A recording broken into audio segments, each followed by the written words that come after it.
Hey guys, and welcome back to my channel. In today's video I will give you a complete beginner's guide to the gym, and I will give you 7 top tips how to get started with weightlifting and strength training. But before we start, if you find this video useful or you learned something, or if you want to learn more about the individual tips that I'm giving you, then let me know by giving me a thumbs up and commenting also down below.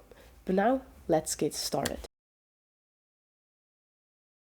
So tip number 1 is a tip that seems very obvious, but I think many people aren't conscious about that. So this tip is know your goals. It doesn't matter why you want to start weightlifting, but you should know why you want to start doing that. That can be, for example, gain muscle mass or lose fat, or maybe you have competitive bodybuilding goals. Maybe you want to become a power lifter. Maybe you just want to move around more in order to increase your fitness. Maybe you have a certain physique that you want to achieve. And all of these reasons are absolutely valid, but you need to make sure that you know what your goals are in order to choose the right workout plan that is targeted towards your goal.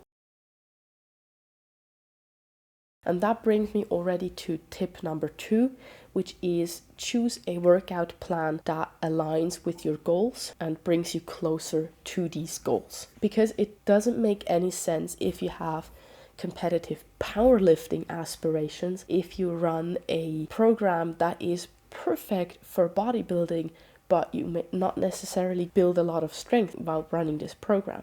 And if you just want to get a bit healthier, then maybe you can also get away with something that is less optimal in terms of muscle building, but gets you much more enjoyment. That's why my first tip is to know these goals, because if you don't know what your goal is, you can't choose a workout plan that addresses these goals. But now, Nina, how do I find a workout plan? There's so many out there. And yes, you're right. Especially if you're a beginner, I would stick to a tested and peer-reviewed program. I found Reddit to be a very good resource for that. So I'll link 2 subreddits below. They have in their wiki workout plans linked that have been peer-reviewed. So you can check these out and see if one of these aligns with your goal and then run that program. But Nina, there's also stuff on Instagram and TikTok. Can I also do that? I mean, yes, of course you can, if you're just about moving these workouts to have a place. But if you have more specific goals, like building muscle mass or gaining strength, then you need a more focused approach to training. Because a lot of these YouTube and Instagram workouts, they are all over the place, because these influencers need to switch up the exercises and the order of exercises and number of reps, etc. to keep it interesting to the audience. The reason why I think this is a bad approach is because then you can't track your progress. Especially as you're starting out, you want to know if you're making progress on this exercise, and you also need to do it regularly to get the technique right. So doing random stuff is not the best idea to achieve these goals. Once you've found your workout plan that you want to follow, you also have to stick with it. Gains in the gym, be it muscle gain or fat loss, that all takes time, and you need to train consistently and make it a habit to see the results that you're after. And I personally recommend scheduling time into your agenda for your workout. And going to the gym regularly and always on the same days at the same times makes going to the gym an ingrained habit, so you're more likely to also stick with it in the long term. But a good training program isn't just about consistency and about tracking progress, but it's also about recovery. Recovery is, I think, the most underrated variable within every training program, and a good workout plan has these rest days already structured in. And the reason why these rest days are so important is because the workout gives your muscles a stimulus to grow, but the actual muscle growth and the actual getting stronger happens outside of the gym when your muscles are resting. As a general rule of thumb, between training the same body parts, you should have at least 48 hours of a break in between.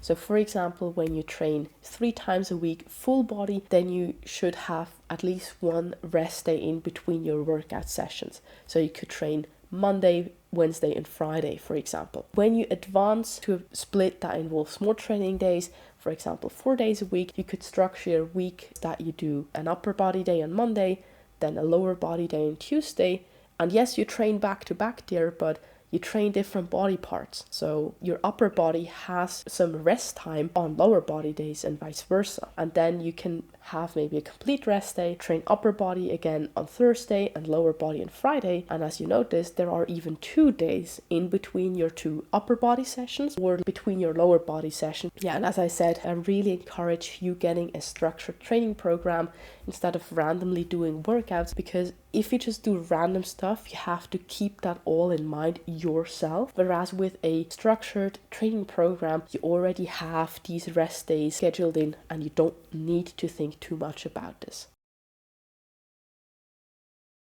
So my third tip is a very important one, and it's about mastering technique. And what I mean is that you have all these new exercises, and it's very, very, very important that you first learn how to do these exercises correctly, because the injury risk of weightlifting is actually very, very low given that you do the exercises correctly. And that's why it's so important that you learn how to do them properly first. And good technique is also important in order to optimize muscle gains and strength gains, because if you're not doing it correctly, you might involve other muscles that actually are not the target of that exercise. And the muscle you actually want to train, your target muscle, doesn't do as much work as it would with proper technique. These are the 2 reasons why I think having good technique is everything. And if you have to, then please stick around with a lower weight or drop the weight even in order to get your technique right first. And once you have your technique in place,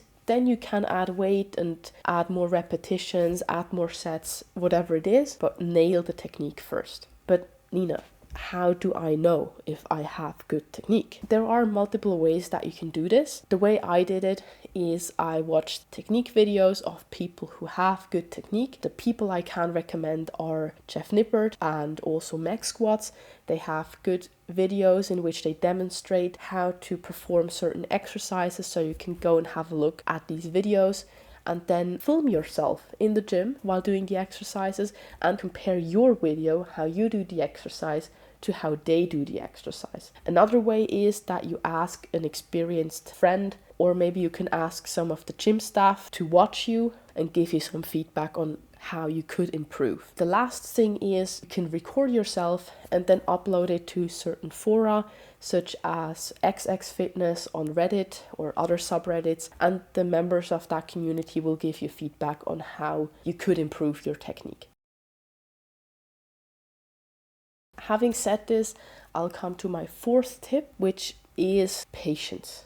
I know this is probably not something that you would expect to hear in a beginner's guide to the gym, but I think patience is very underrated, but so necessary, because progress takes a lot of time. As a woman just starting out, you can expect to gain around 0.5 kilogram of muscle mass per month, but if you think that this 0.5 kilogram is distributed over your whole body, that's not a lot of muscle mass in each body part. So seeing progress will take time, but this is just a rough guideline. Depending on age and genetic factors and nutrition and training history, it might be easier or harder for some women to gain muscle mass, and the same is true for losing fat. Here it more comes down to how large your caloric deficit is. So you need to be in a caloric deficit to lose weight. The more aggressive that deficit is, the more quickly you will lose fat. But I wouldn't recommend losing more than 0.5 kilogram a week. In my opinion, that's already pretty aggressive. I would personally more strive for maybe 250 grams per week. It is a bit slower and it will take more time, but it's also a less restrictive and therefore more sustainable approach to fat loss. I'm not saying this to discourage you in any way. Please, if you have goals of building muscle or losing fat, go for it. If you don't put the effort in now, you won't see results later. But that's just to keep your expectations in check, because I think many get discouraged when they don't see instant results after 2 weeks. And I think the media and also social media has contributed a lot to that, because there are a lot of 30-day transformation videos or get abs in 10 minutes videos.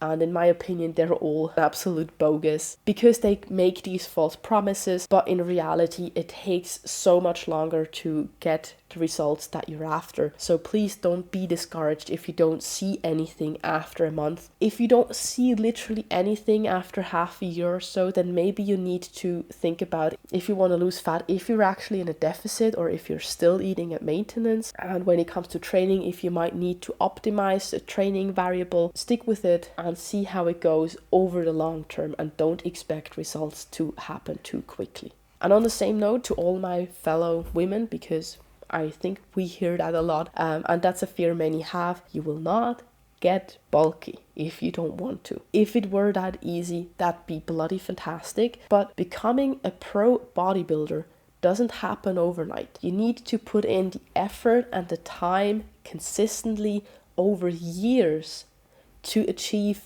what they've achieved and to get their physique. I'd like to compare that to running a marathon. If you've never run in your entire life, you won't just magically get up and run a marathon in 2 hours. That takes so much training and effort and time to run A, a marathon in the first place, and B, run it in 2 hours, which is like, I think, literally the world record. It won't happen overnight. And it's the same with weightlifting. What I'm trying to say is, don't be afraid that just looking at the weights will make you bulky. It's absolutely not the case. It takes years of dedicated and optimized training, and many women will never get to that point, even though they're trying hard.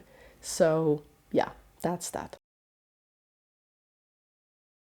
So I want to touch on my 5th tip very quickly. It is an important one, which is sleep and nutrition. I'm mentioning this because your training program might be the most ideal, perfect workout plan there is under the moon. But if you don't eat properly and fuel your body and fuel your workout, and don't eat enough protein to also support muscle growth, or if you don't sleep enough and don't support your recovery, then you will never see these optimal results. You might still see results, but it might take longer or might be harder to get there. So that's why I really encourage you to have a balanced, healthy nutrition in place, and also try to get your 7 to 9 hours of sleep every night. My 6th tip is more targeted towards anyone who has gym anxiety, so is afraid of going to the gym. I do understand it, I really do, because most people in the gym are super nice, but there are the occasional creepy men who will just stare at you like that while you do the exercise. Yeah, it's not always easy being a woman in a gym. Nonetheless, most people don't actually care what you're doing, what outfit you're wearing, what exercise you're performing, how much you're lifting. So don't be afraid of going there. No one will judge you, because everyone who's at the gym started somewhere themselves. No one was born lifting weights. Every person knows how hard it is to get started, and hopefully everyone will cheer you up along the way and not judge you at all. Of course, it also helps if you have a friend that could come with you, for example, so you don't feel overwhelmed and alone at the gym. So whatever it takes for you to build up the courage to go there and not be afraid of the gym anymore.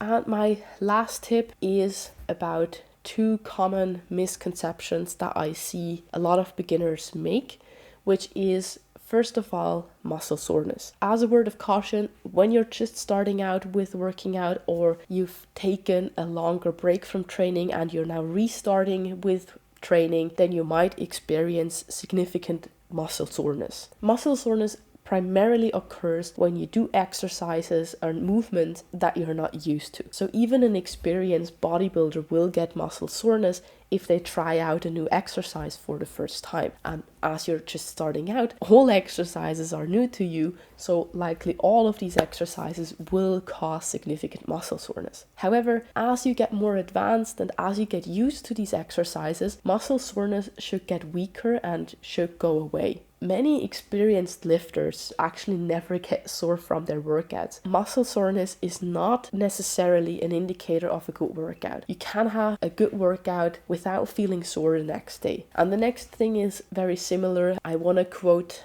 Harry from TFNL: just because you're hurting it doesn't mean you're working it. And what that basically means is just because you have muscle soreness doesn't mean you've worked it properly the day before, but it's also applying acutely to training in the gym at that moment. Just because your muscles start burning and shaking and it's really hurting doesn't mean that this is an effective exercise. It can be, but it doesn't have to. I just want you to keep these two things in mind. Muscle soreness is not a good indicator of an effective workout, and this burning, shaking sensation within your muscles is also not a strong indicator for a good workout. Having said all of these things, I hope that these tips were helpful and hopefully got you motivated and gave you somewhat of a direction where to start. And if you did, if you liked this video or if you learned something and found these tips useful, then please let me know by giving me a thumbs up. Also subscribe to my channel and click the notification bell next to it so you get notified when I upload my next video. And yeah, with that, I hope you have a great day and I'll see you in the next video.